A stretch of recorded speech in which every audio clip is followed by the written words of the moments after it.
journaliste, le décollage est parti maintenant. Eh bien, une ancienne hôtesse de l'air qui avait évolué, non pas sur des C4, mais sur les super constellations de la TWA, avant que, eh bien, cette compagnie ne rejoigne d'autres cieux.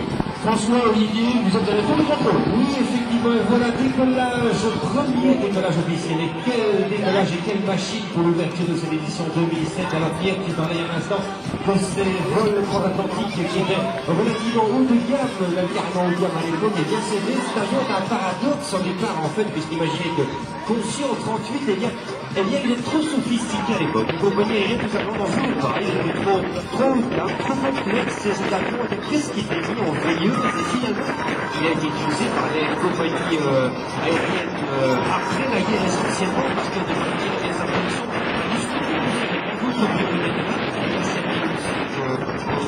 servi bien sûr dès cette après-guerre seulement et qu'il a pu dévoiler toutes ses qualités. Paradoxe de l'aviation étant lui parfois cette machine et celle-ci était complètement en avance sur le temps. Regardez, premier passage bas à l'immense, regardez ça.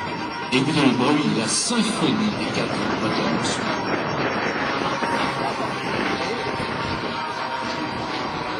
Alors ce qui est important et ce qui est exceptionnel, vous voyez, c'est un peu ce que l'on disait tout à l'heure, ce matin en fait, tandis que nous démarrions les vols de certification, c'est qu'en fait on est vraiment, avec l'exception naturellement, mais qui répondent aux critères à la fois du modèle réduit en termes de construction, mais aussi toujours en termes de construction, aux critères de la construction amateur et bien évidemment de machines réelles, de machines grandeur. Nous sommes, mesdames, messieurs, quand même, il faut le dire, en présence d'une machine construite intégralement en bois.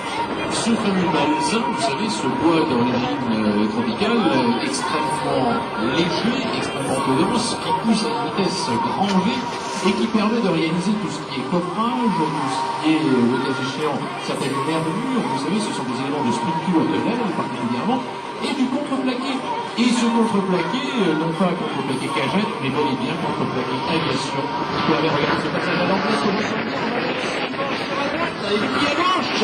Ah, oh là là, je vous avais dit qu'il allait nous présenter un DC4 comme vous l'aviez jamais vu. Regardez-moi ça, je ne sais pas si beaucoup de pilotes DC4 vont manipuler cet engin de cette façon, c'est complètement incroyable. Même peut-être les pilotes militaires à l'époque, c'est vrai qu'en 42, imaginez en 42, cet avion était le seul qui avait, à part les avions bien sûr, des capacités transatlantiques. Et bien oui, c'était lui. Et transatlantique, l'Angleterre bien sûr, et bien imaginez aussi que cet avion était l'avion personnel, un modèle comme celui-ci en tout cas, l'avion personnel d'un certain Winston Churchill. Alors il était baptisé celui-là Sacred Cow, la vache sacrée. Il y a une anecdote typique de l'histoire de l'aviation.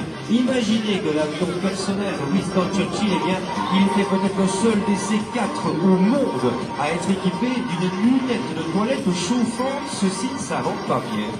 Et non, ce qui prouve bien que le fondement, en quelque sorte, de l'aéronautique passe souvent par des fondations et des fondements qui, eux, dépassent les approches les plus intercosmiques. Des présentations, évidemment, qui vont vous montrer les écarts de vitesse possibles de cette machine. C'est extrêmement impressionnant. Il faut savoir que, à l'instar des réels, eh bien, les modèles réduits reprennent les mêmes asservissements. On parlait tout à l'heure du pourquoi du vol volume fixe. Eh bien, il faut savoir qu'on ne se contente pas de réaliser simplement une aile, en modèle réduit comme en grandeur d'ailleurs, mais on ajoute eh bien, les détails qui caractérisent le modèle original. Alors on a parlé du train entrant, François et Olivier vous l'ont présenté tout à l'heure au moment de la rotation et de la montée initiale, plus exactement.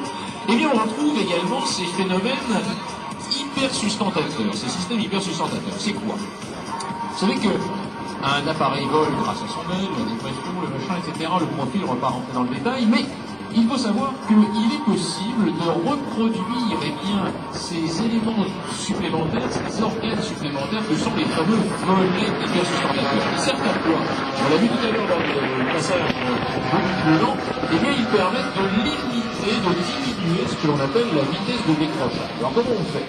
Eh bien, on va augmenter la colure du profil. C'est-à-dire, en fait, on va faire en sorte que le profil, cette aile, porte davantage. On va donc baisser à l'arrière de l'aile ces fameux volets. C'est génial, vous allez me dire, c'est super, donc on peut se poser et décoller plus rapidement. Oui, sauf. Ce qui veut dire en fait outre cet aspect très positif, s'agissant de l'augmentation de la capacité de l'aile à voler, à porter en quelque sorte, et à aller contre le poids qui, lui, a tendance à pousser la machine vers le bas, à l'attirer vers le bas, eh bien, ça génère une traînée. Ce qui veut dire en clair que tout l'art du pilotage, eh bien, consiste à jouer avec ces asservissements, à augmenter la portance, à les diminuer, tandis que, nous semble-t-il, nous arrivons à New York.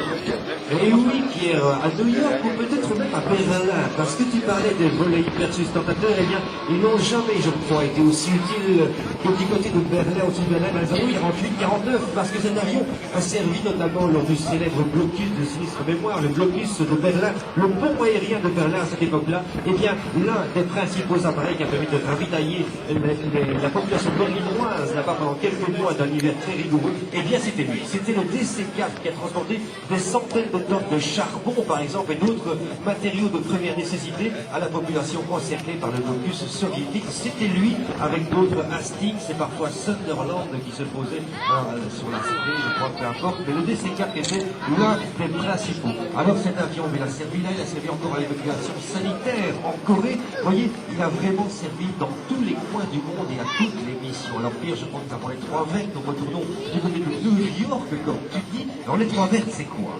Les trois vertes. Alors les trois vertes parce qu'aux trois jambes, on y reviendra. Pour le moment, regardez. Les trois jambes de train sont verrouillées, on vérifie naturellement. L'atterrissage est autorisé dès à présent. Regardez cette approche. Là, les passagers, ça chahute un petit peu. On va progressivement cabrer, c'est-à-dire tirer doucement sur le volant. Et on se pose comme je l'adore. Oui, avec d'abord le train principal.